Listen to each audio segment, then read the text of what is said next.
Okay, hi guys, Pattern Time here. This is Joshua speaking, talking about Ninja Gaiden Ragebound.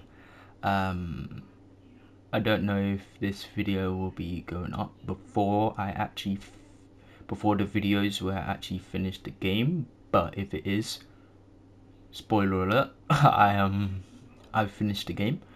So yeah, this is just a Ninja Gaiden Ragebound review, as you can call it. So I'm just gonna give my opinions of the game, and then that's it. I'll be in the video. So as you can see, it says new game hard, which you don't get until you clear the game. So basically, think of new game in brackets hard as new game plus for like a, what do you call those type of games, like those action adventure,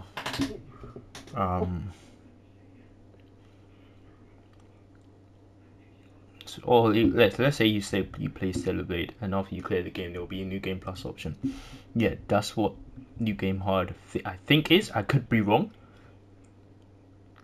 I could be wrong. Could be this new game hard could be just, oh, you just delete all of my progress, delete all of my gold scarabs that I collected and all the crystal skulls I collected, and you start from the beginning, square one, but it's just a harder game as well. So I don't know what new game hard actually does. So if I actually did it, no, I haven't done it yet anyway. The moment I cleared this game, I immediately started doing this, which is recording. So yeah, here we go. Talking about the game, so let's go. I really do like the style. What do you call it? What do you call the style of the game? Like the art style? Would you call it 8-bit or retro style? I can't remember what the actual style you would call it, but I do like it. I do like the way it looks, to be fair. I know I have played games like this before in this similar art style. I think the one that comes to mind, I think old, like on the PSP, I think the Sega Mega Drive, you got that one Shinobi game with Joe Musashi, I think, by Sega. That was the last game I remember playing. That was the last time I remember playing a game similar to this, in terms of a game that looks in this similar art style, anyway. But yeah, there is 1, 2, 3, 4, 5, 6, 7, 8, 9, 10, 11, 12, 13, 14, 15, 16, 17. 17 stages altogether. Not a long game at all. Like, definitely a short game. I think if you count all of this, it should take fairly quickly compared to your standard game. I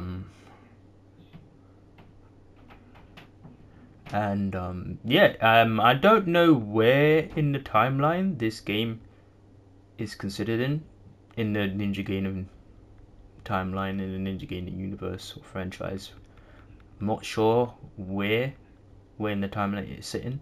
I don't. Well, what's his name? Joe Hayabusa, which is Ryu Hayabusa's father. He dies in this game. I think it seemed like it. It seemed like he died in this game.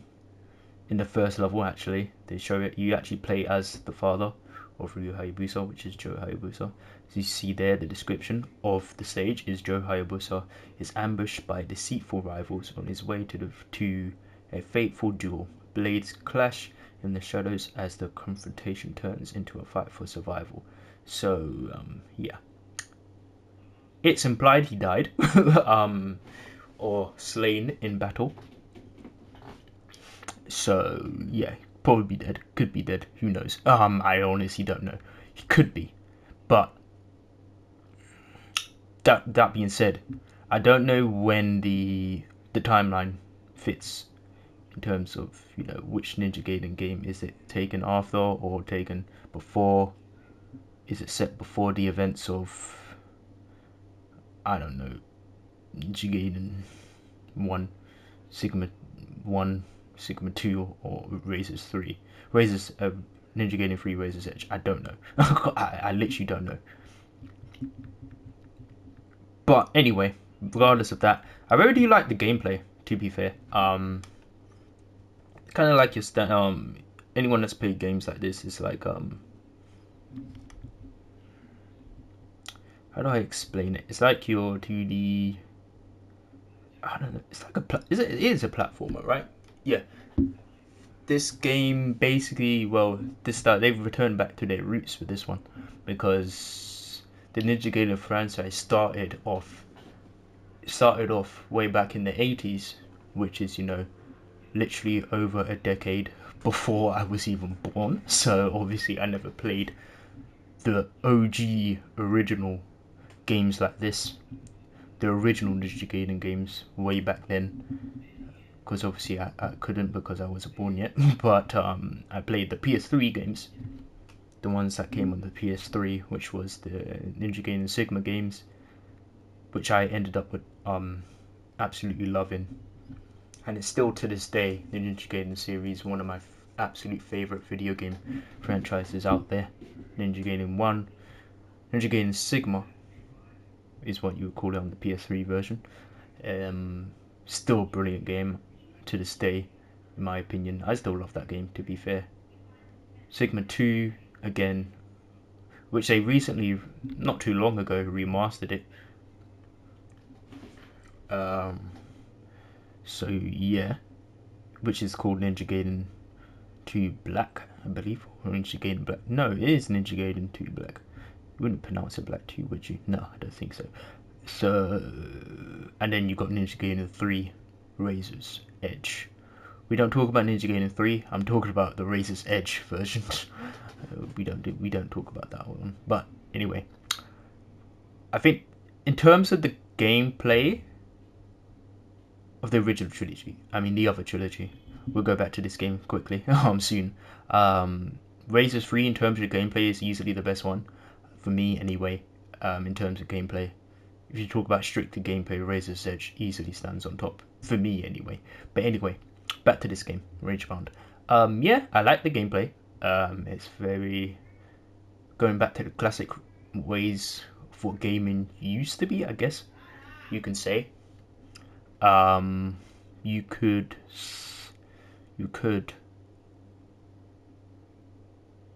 say it could hit that little nostalgic feeling for some fans, so that's a plus. But for me, it was a brand new quotations, quote unquote brand new. Not really. I mean, it's my first time playing a Ninja Gaiden game in this style of gameplay. But I have played a game similar to this, where the gameplay is quite similar. As I mentioned before, I did play like that the Joe Musashi game. I think it was just called Shinobi, way back on the PSP, but I can't remember. That was years ago at this point, probably even over a decade ago. But yeah, I do like the gameplay. So the gameplay is story. It's kind of whatever, not really special, nothing special, which is fine. It doesn't need to be. This is a Ninja Gaiden game, and Ninja Gaiden games aren't known for their impeccable storytelling and story writing and all of that. Never has been. What makes them my favorite is strictly the gameplay of it. They're easily some of the most fun and creative and most versatile and deep combat mechanics you can see, you will ever find, really. And that's the honest truth about it, to be fair.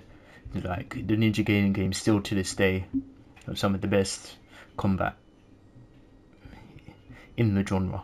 Like, it's really good. I recommend anyone who hasn't played those Ninja Gaiden games that was on the PS3 or the Xbox, of course. It doesn't really matter which version you prefer. Just play any of them, and they're just brilliant, truly. Up there with juggernauts like the OG classic God of War games, like the one on PS2, like God of War 1 and 2 were on PS2, and then you got God of War 3, which is by far the best of the trilogy, to me anyway. And then you got the Devil May Cry series, of course. Which, funnily enough, the only Devil May Cry game I've ever played is Devil May Cry 5. I've never actually played 1, 2, 3, or 4. Never played any Devil May Cry before number 5. So it's kind of funny. But I did enjoy Devil May Cry 5 a lot.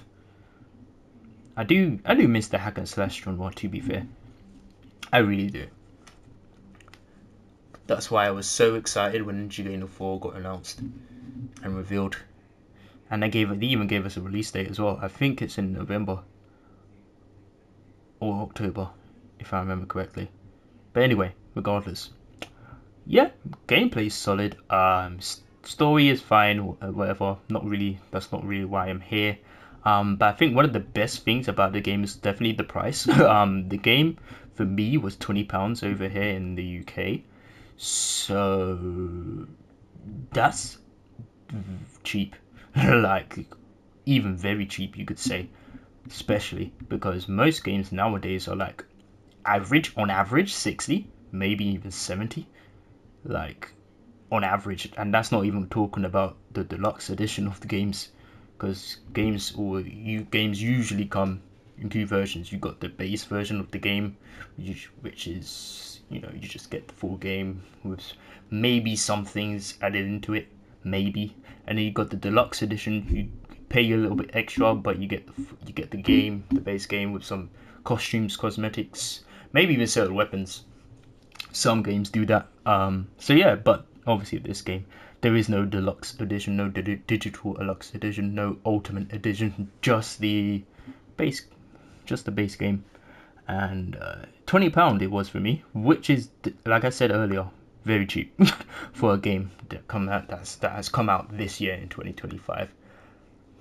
So yeah, £20, yeah, cheap, very.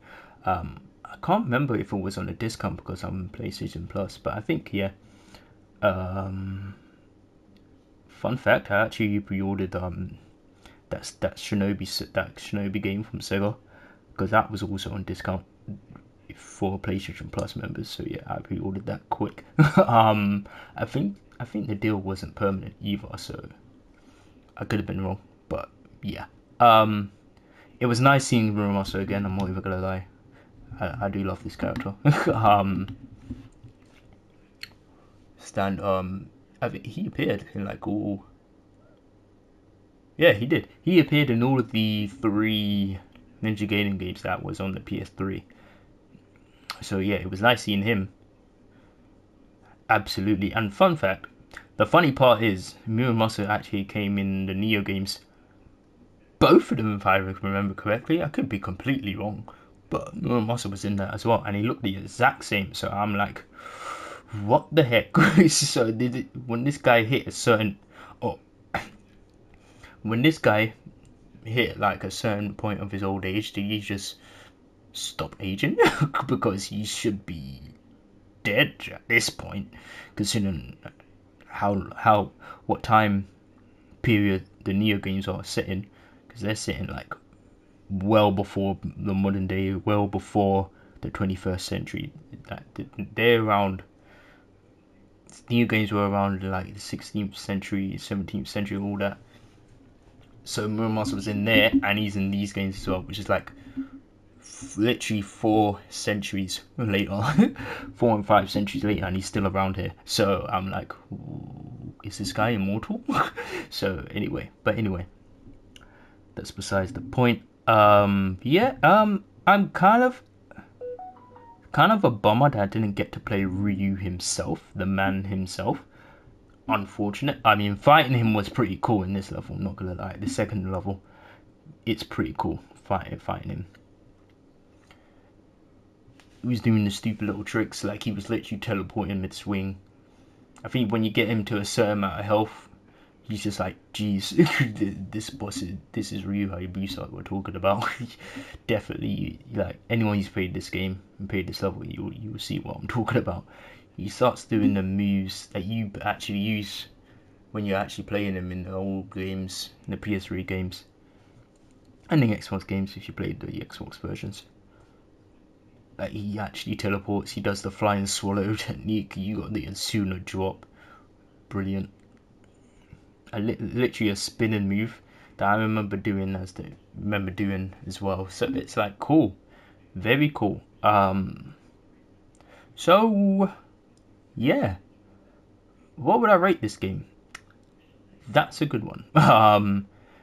I think bare minimum 7.5 maybe. Highest 8. I did enjoy myself with this game. Absolutely. And that's really all that needs to be said at this point. As long as I don't feel like I wasted my money, and wasting my time playing this game, then yeah, I would say this is a thumbs up for me. I'm gonna have to go after I'm done. Gonna have to go on my phone, research and figure out the timeline where the timeline is set for this game, because I really don't know when it's set. I'm not sure, because the Shrine Maiden, because anyone who plays those games, the Ninja Gaiden games, we know that the Shrine Maiden is Momiji. Because what happened is, in the first Ninja Gaiden game, Ninja Gaiden Sigma, if you play the PS3 version, or just Ninja Gaiden Black, I believe, if you play the Xbox version, the previous Shrine Maiden, which is confirmed to be Momoji's older sister, I believe. I could be wrong on that. Correct me if I am. She died by a black samurai called Doku. So in that game, you fight him for the first time. You end up losing, and Doku actually succeeds in killing Ryu Hayabusa. But he comes back.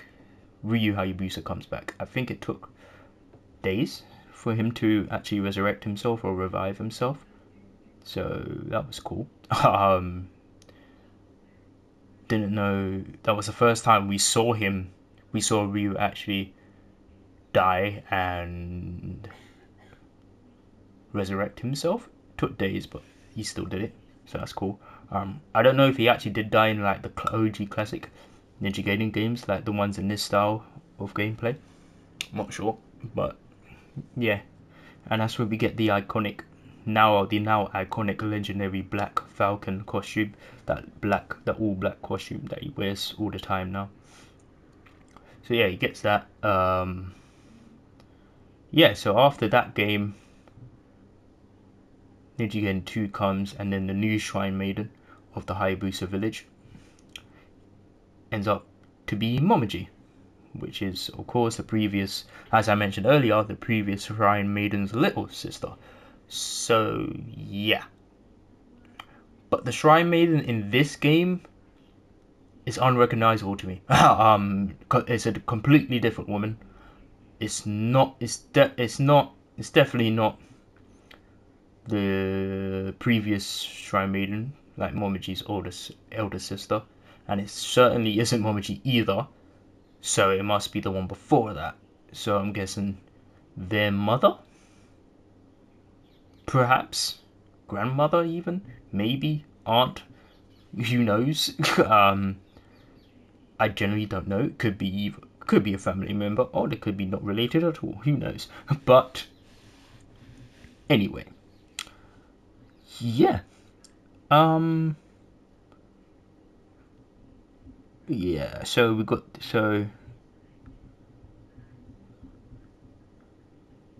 basically, the sum of the story is demons break out into the world, onto the earth. Ryu would stop it, but he got a letter from his father, which you would know once you play these 2 levels right here, the first 2 levels. Ryu would go to sort out the problems himself, but he's got matters to attend to because of the letter of his father. So Kenji, which is the character we play, goes and sorts it out, slays these demons, and stops them from getting the crystals. Which these crystals right here, you see it? That green crystal, the purple crystal, and this one. right here. So yeah, you get these crystals to stop these guys, stop the demons from opening the gate to their demon lord, as they call him. I forgot his name already. I didn't pay attention to his name, to be fair. Surprisingly easy boss, to be fair. For the final boss of the game, surprisingly easy. Like, bosses before him have definitely been harder. But anyway. Yeah, so there was a CIA agent that was working with you, and then he stabbed us in the back, betrayed us. I say us because you do a new character, you find a new character. I mean, you play as someone new. You don't just play Kenji. You play a character called Kumori, who is of the Black Spider Clan. For those who don't know, the Black Spider Clan it's been a long time enemy of the Hayabusa Clan, if I remember correctly. And fun fact, Genshin was actually mentioned in this game, which is pretty funny. Which is pretty a nice callback, nice little Easter egg, I guess you could call it. Genshin is the guy that is a boss battle multiple times in the second game of Ninja Gaiden Sigma 2 if you're playing the PS3 version, and Ninja Gaiden 2 if you're playing the Xbox version, or Ninja Gaiden 2 Black for the remastered version. So yeah, the fact that Genshin was mentioned, so Genshin is definitely around this time. Don't know where he is, where he was, what he was doing, why he didn't help, we don't know. But yeah, but Genshin is like up there with Ryu himself, so the guy's pretty damn good. Yeah, very good, very good, very good. So yeah, it was cool seeing Genshin getting name dropped. Pretty cool. I think it was in this level right here, the one I'm on right now, Midnight Assault. But anyway, anything else I'm missing? Anything else I'm missing? Anything else I'm missing? Oh yeah, there's technically two endings of this game. The last game. For the last level, there are two endings of this. Because in order for the demon lord to not enter into the land of the living, or the land, or the earth, just say the earth, they have to close the gate. But in order to close the gate, they need to destroy the crystals. But both Kenji and Komori were inside of the gate at the exact same time, so one of them has to stay to keep the demon lord busy, while the other leaves to destroy the crystal. But the crystal shuts the gate with both the demon lord and whoever decided to stay back. I already did both, so you should be seeing them on the channel soon enough. Yeah.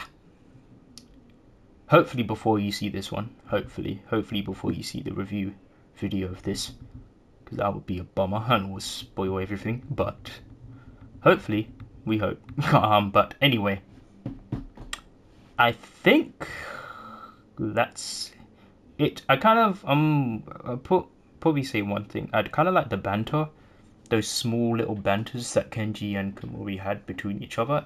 I did like it, despite being basically their clans being enemies for what, generations, centuries. They kind of it kind of looked like they were getting along. But anyway, so I thought that was pretty good and pretty funny. But also Kenji about liking pirates was a little detail that I thought was pretty funny. So yeah, that is pretty much it. I don't think there's anything else to talk about. So Wu Chang Fallen Feathers, I need to finish that game. Then I think the next game that comes out is that Shinobi game in it from Sega, the one I pre-ordered. I think it is, because I think if I remember correctly, it comes in the next 13 to 12 days. Yeah, if I remember correctly, I pre-ordered it, so I can just easily check. So it doesn't matter, because there's a timer on it right now anyway.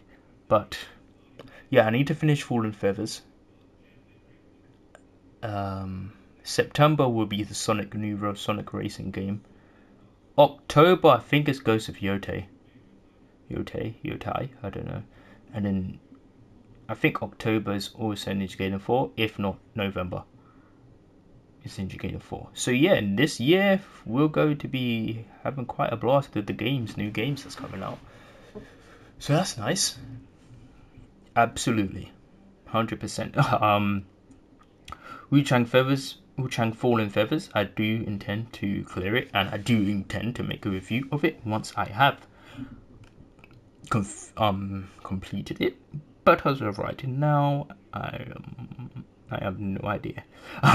So yeah, stay tuned for that. I think I've rambled on long enough, so I'm gonna end it off here. So thank you guys for watching and listening to my review of Ninja Gaiden Ragebound, and I will see you in the next video, whenever that is. So yeah, this is Joshua speaking, and Pattern Time out.